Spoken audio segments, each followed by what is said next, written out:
अगर आप वाकई में लीकेज प्रॉब्लम का सॉल्यूशन चाहते हैं तो इस वीडियो को बिना स्किप किए पूरा देखना है, ताकि आपको पूरा नॉलेज मिल सके और आपका काम हो सके। अदरवाइज अगर आप स्किप करेंगे तो जहां पर वीडियो को स्किप करेंगे वहां से पानी लीकेज होने की संभावना बनी रहेगी। सबसे पहले नए साथियों को मेरा परिचय देता हूँ।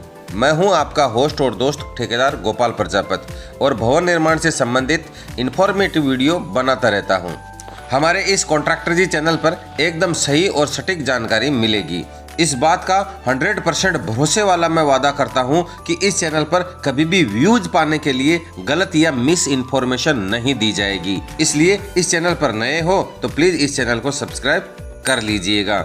अब समय की बर्बादी ना करते हुए सीधे टॉपिक पर आते हैं और बात करते हैं कि आपके घर में लीकेज जो हो रहा है वो क्यों हो रहा है और इसका समाधान क्या है। सबसे पहले जानते हैं कि लीकेज कहां से होता है। दोस्तों, लीकेज होने के कई स्रोत हो सकते हैं, लेकिन हम इनको मुख्यतः दो भागों में बांटते हैं। पहला है दीवारों में से पानी आना और दूसरा है छत पर से पानी आना। कभी कभी पानी दीवारों की दरारों में प्रवेश करता है और रूम के बीचों बीच सीलिंग में से आके टपकता है, यानी इनपुट कहीं और होता है और आउटपुट कहीं और होता है। लीकेज कहां से हो रहा है यह समझने से पहले हमको यह जानना जरूरी है कि आखिर लीकेज होता ही क्यों है। तो आइए जानते हैं इसके कुछ महत्वपूर्ण कारण।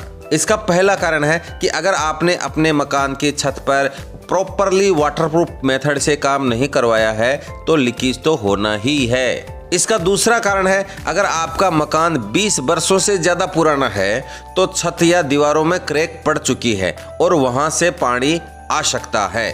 तीसरी संभावना यह है कि अगर आपका मकान 35 साल से ज्यादा पुराना है तो बीम, कॉलम, छज्जों या बालकनी आदि से झुक जाने की वजह से भी वहां से पानी आ सकता है। चौथा कारण है कि आपके प्लास्टर या वाटरप्रूफ कमजोर हो गए हैं या उनकी डेट एक्सपायर हो चुकी है।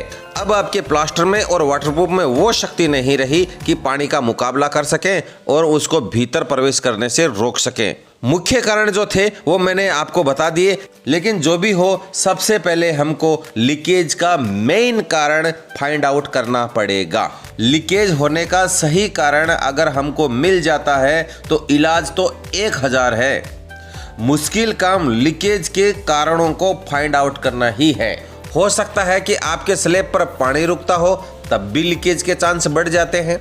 हो सकता है कि आपकी छत पर टाइल्स लगाई हो और टाइल्स के जॉइंट में से सीमेंट निकल गई हो, तभी भी लीकेज हो सकता है। अगर आपने छत पर चाइना मोज़ेक करवाया हो और उसमें कोई मोटी दरार पड़ गई हो, लीकेज का कारण तो बन ही सकता है। अगर आपके मकान के ऊपर सीमेंट या लोहे का पतरा डाला हुआ है और उसका वाटा टूट गया है तो भी लीकेज हो ही सकता है। लीकेज का कारण जहां भी हो, जो भी हो, हमें उसको ढूंढ निकालना है और ढूंढ निकालने के बाद अब हम बात करेंगे कि इसका आखिर इलाज क्या है। और इलाज भी बीमारी के हिसाब से ही होगा।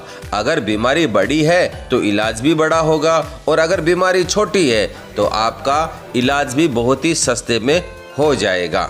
मैं आपको एकदम सस्ते से सस्ता इलाज भी बताऊंगा और महंगे से महंगा इलाज भी बताऊंगा। अब आपको ये निर्णय करना है कि मेरे घर में जो लीकेज का प्रॉब्लम है वह कितना बड़ा है। अगर आपके घर में लीकेज बहुत ज़्यादा हो रहा है और पीओपी, फर्नीचर वगैरह खराब हो रहे हैं तो घर की छत पर तोड़ फोड़ करके नया वाटरप्रूफ करने की बजाय आपको इमीडिएटली टेम्पररी सॉल्यूशन अपनाना पड़ेगा, वरना आपका काफ़ी नुकसान हो सकता है। मैं आपको कुछ टेम्परेरी सॉल्यूशन अभी बता रहा हूँ।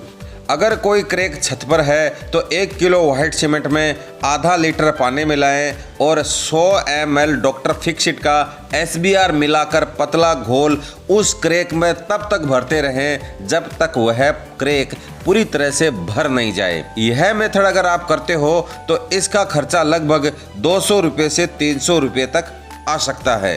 और अगर पानी दीवार की क्रैक में से आ रहा है तो बाजार में से आपको 1 किलो क्रैक सील का पैकेट लेकर आना है। उसमें भी आधा लीटर पानी मिलाकर पेस्ट बनाना है और दीवारों की दरारों में भर देना है। इसका भी खर्चा ज़्यादा नहीं होना है। यह काम आपको 100 रुपये से 150 रुपये में हो जाएगा। अब मान लीजिए कि छत के ऊपर टाइल्स के जॉइंट खुल गए हैं या फिर चाइना मोज़ेक में क्रैक पड़ गई है तो टाइल्स के जॉइंट साफ कर लें, उसमें एपोक्सी ग्राउट भरना चाहिए।